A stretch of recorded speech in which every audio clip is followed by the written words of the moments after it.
ज़बह होने से पहले सैयदना इस्माइल अलैहिस्सलाम का सैयदना इब्राहिम अलैहिस्सलाम को मशवरा देना, यानी कि दोस्तों जब ज़बह के लिए हज़रत इब्राहिम अलैहिस्सलाम अपने बेटे हज़रत इस्माइल अलैहिस्सलाम को लेकर गए थे, तो हज़रत इस्माइल अलैहिस्सलाम ने क्या मशवरा दिया था, अपने वालिद को क्या कहा था। और दोस्तों इसी के मुताल्लिक यानी कि इसी के बारे में आज मैं इस वाक़ये को बयान करूँगी। अस्सलामु अलैकुम दोस्तों, आज महीना चल रहा है कुर्बानी का, और इस महीने आप 10 दिन इबादत करें। किसी को अल्लाह ताला किसी की किस्मत में लिख देता है कि वो हज को जाता है और वहाँ इबादत करता है, और आपकी हमारी किस्मत में इंशाअल्लाह ताला सबको अल्लाह रब्बुल इज़्ज़त हज करने की तौफीक अता फरमाए, सबकी नसीब को अच्छा बनाए। तो अगर हमारे नसीब में इस साल नहीं है तो घर में रहकर आप इबादत करें और हर वक्त दुआ इस्तग़फ़ार करते रहें। ये नबी पाक सल्लल्लाहु ताला अलैहि वसल्लम का फरमान है। और दोस्तों के हज़रत इस्माइल अलैहिस्सलाम ने ज़बह होने से पहले अपने वालिद से क्या कहा था, क्या मशवरा दिया था, मैं इसी के मुतालिक इस वीडियो में आपको बयान करूंगी। और दोस्तों अगर आप नए हैं, आपने मेरे चैनल को सब्सक्राइब नहीं किया है, तो आप मेरे चैनल को सब्सक्राइब कर लें। चलिए दोस्तों शुरू करते हैं कि हज़रत इस्माइल अलैहिस्सलाम ने अपने वालिद से क्या मशवरा दिया था, क्या कहा था ज़बह होने से पहले। सैयदना इस्माइल अलैहिस्सलाम ने अपने बाप सैयदना इब्राहिम अलैहिस्सलाम से कहा, ऐ मेरे अब्बा जान, ज़बह से पहले मुझे बांध देना ताकि मैं तड़पूं नहीं। अपने कपड़ों को मुझसे बचा कर रखना ताकि आपके कपड़े मेरे खून से आलूदा ना हो जाए, यानी कि मेरा खून आपके कपड़ों पर ना लगे और मेरी वालदा उन्हें देखकर परेशान ना हो। मेरे हलक पर छुरी जल्दी जल्दी चलाना ताकि मुझ पर मौत आसानी से वाक़ा हो जाए। जब मेरी वालदा के पास जाना तो मेरा उनको सलाम कह देना। इन बातों के बाद बाप बेटे ने एक दूसरे को देखा। बाप ने बेटे को बोशा लिया, मोहब्बत के आंसू छलक पड़े, लेकिन अल्लाह ताला के हुक्म की बजावरी में कोई कोताही नहीं की। ना बाप ने ना बेटे ने अल्लाह के हुक्म को पहले अव्वल माना और अल्लाह के हुक्म के मुताबिक ही आपने ज़बह होने के लिए आप तैयार थे, और आप यानी कि हज़रत इब्राहिम अलैहिस्सलाम ज़बह करने के लिए तैयार थे। फलम्मा असलमा वतल्लहु लिल ज़बीन, तो जब उन दोनों ने हमारे अल्लाह फरमाता है कि तो जब उन दोनों ने हमारे हुक्म पर गर्दन रखी, दोनों ने खुदा के हुक्म को तस्लीम कर लिया और बाप ने बेटे को माथे के बल लिटाया, बेटे को ज़बह करने के लिए करवट पर लिटाया। असलमा से एक तो मुराद ये है कि दोनों ने हुक्म इलाही की फर्मा बरदारी की और उसे पूरा करने का अज़्म समीम कर लिया, यानी कि अल्लाह के हुक्म को बाप बेटे ने पूरा किया। दूसरे माना ये है कि दूसरे से मुराद ये है कि एक के बाद एक दीगर सर तस्लीम खम हो गए, यानी कि अल्लाह के हुक्म के मुताबिक एक के बाद एक हुक्म को आपने पूरा किया और अल्लाह के हुक्म के मुताबिक आप पीछे नहीं हटे।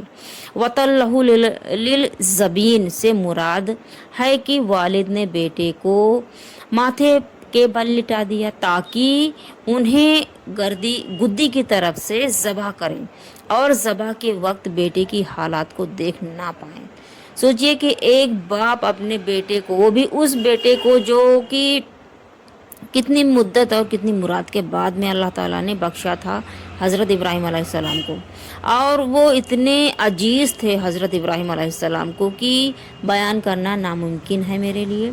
और उसी अजीज़ उसी प्यारे बेटे को अल्लाह के हुक्म से आपने ज़बह के लिए तैयार किया और आपने जब लिटाया तो ये आप उनके हालात उनकी तकलीफ़ को ना देख पाए, इसलिए आपने गुद्दी के बल लिटाया। इब्ने अब्बास ने इसी तरह कहा गया है, एक रवायत में आता है कि एक कौल ये भी है कि इन्हें पहलू के बल लिटाया था जिस तरह आम तौर पर कुर्बानी के जानवर को ज़बह करने के लिए लिटाया जाता है, और पेशानी का एक हिस्सा ज़मीन से मिला हुआ था। हज़रत इब्राहिम अलैहिस्सलाम ने अल्लाह का नाम लिया, तकबीर कही और बेटा ज़बह होने और मौत को गले लगाने के लिए तैयार हो गया। माथे के बल लिटाने में भी हज़रत इस्माइल अलैहिस्सलाम का मशवरा ही था।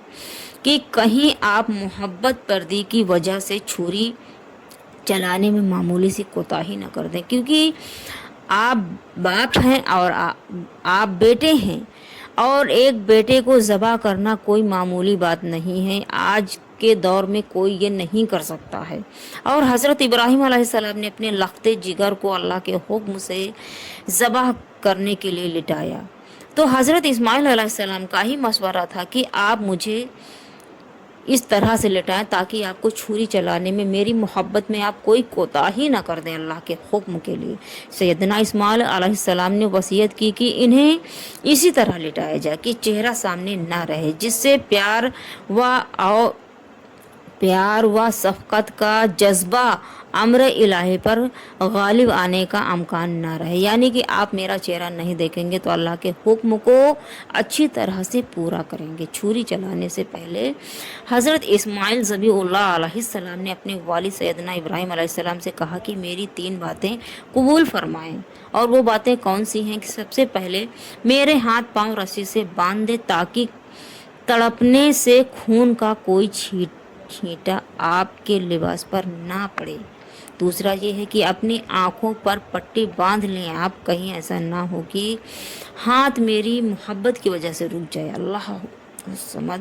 تیسرا یہ ہے کہ میرا خون آلودہ کرتا میری والدہ کے پاس پہنچا دیں، وہ اسے دیکھ کر اپنے دل کو تسلی دے لیا کریں گی۔ باپ نے بیٹے کے گلے پر چھری رکھ دی، تسلیم ورزا کا یہ منظر آج تک چشم فلک نے نہیں دیکھا ہوگا، بے شک در حقیقت ہے۔ تیز چھری حضرت اسماعیل علیہ السلام کے گلے پر پہنچ کر کند ہو گئی، یعنی کہ وہ اس میں دھار ہی نہ رہا۔ یہ موقع معنی میں وقع ہوا، اور سیدنا ابراہیم علیہ السلام نے فرزند کے گلے پر چھری چلائی۔ قدرت الہی کی چھری نے کچھ بھی کام نہ کیا۔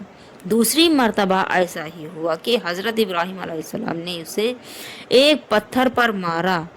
سوچئے دوستو کہ حضرت اسماعیل علیہ السلام کے گردن پہ اس چھری نے کوئی کام نہیں کیا، لیکن جب حضرت ابراہیم علیہ السلام نے اس چھری کو پتھر پر مارا تو پتھر کو چھری نے 2 ٹکڑے کر دیے۔ سیدنا ابراہیم علیہ السلام نے چھری سے کہا، تو نے پتھر جیسی سخت چیز کے ٹکڑے کر دیے، مگر اسماعیل کا گلا ریشم سے بھی نرم تھا۔ چھری نے کہا، الخلیل یا مرنی بل قطع والذلیل ینہانی۔ خلیل کہتا ہے کاٹ، مگر ذلیل کہتا ہے خبردار۔ جو اسماعیل کا بال بھی بیکا کیا۔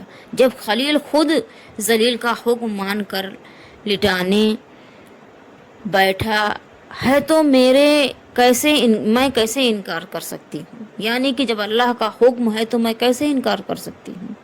سیدنا ابراہیم علیہ السلام نے فرمایا، میں قربان کرنے کے لیے اور میرا بیٹا قربان ہونے کے لیے تیار ہے، تو کیوں رکاوٹ بنتی ہے؟ سیدنا ابراہیم علیہ السلام نے پھر چھری کو اٹھائی۔ چھری کو اسماعیل علیہ السلام کے گلے پر پہنچنے سے پہلے جنت سے حضرت جبرائیل امی علیہ السلام ایک مینڈھا لے کر آئے، اس کو نیچے رکھ دیا اور حضرت اسماعیل علیہ السلام کو اٹھا لیا۔ مینڈھا ذبح ہو گیا۔ تب اللہ تعالیٰ کی جانب سے ندا آئی، اللہ کی طرف سے ندا آئی کہ اے ابراہیم، بس ہاتھ روک لو، بے شک تو نے خواب کو سچ کر دکھایا ہے، یعنی کہ اللہ کے حکم کو تو نے سچ کر دکھایا ہے اور پورا کیا ہے۔ ہم ایسا صلہ دیتے ہیں نیکیوں کو، بے شک یہ وضع امتحان تھا، یعنی کہ یہ بے شک ایک امتحان تھا، اور ہم نے ایک بڑا ذبیحہ دے کر اسے بچا لیا ہے، یعنی کہ ہم نے ایک ذبح کر دیا ہے اور تیرے بیٹے کو بچا لیا ہے۔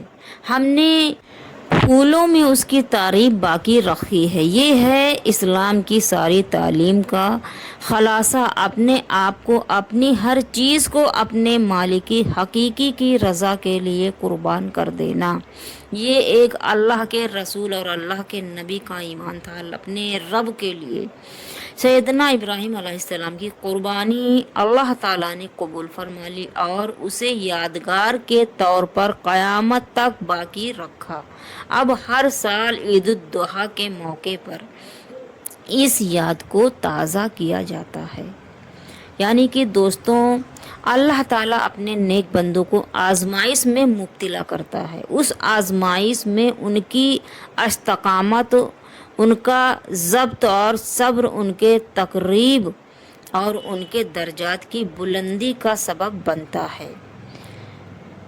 और क़यामत के दिन अल्लाह ताला उनको जो बुलंद दर्जात अता फरमाएगा तो उसकी दलील और हब्त के तौर पर आफात, मसाइब और मुश्किलात में उनकी इस्तकामत और उनके सब्र ज़ब्त को ज़ाहिर फरमाएगा। यानी कि दोस्तों, जैसे कि हज़रत इब्राहीम अलैहिस्सलाम की क़ुरबानी को अल्लाह ताला ने कबूल किया और अल्लाह के हुक्म से एक बाप ने अपने बेटे को ज़बह करने के लिए वो तैयार थे और बेटा ज़बह होने के लिए तैयार था, फिर भी शैतान ने किस किस तरह से हज़रत इब्राहीम अलैहिस्सलाम को रोकने की कोशिश की, कितने बार कोशिश की और वो हर बार नाकामयाब रहा। बेशक दर हकीकत है कि अल्लाह के नेक बंदों को शैतान कभी भी वरगला नहीं सकता है। और दोस्तों, हमेशा याद रखें कि अल्लाह और उनके रसूल का फरमान हक है। कुल कायनात का मालिक मेरा रब ताला है। तो अगर रब ताला के हुक्म है कि मैं अपनी जान कुर्बान करूं तो बेशक मेरी जान इस्लाम के लिए कुर्बान है।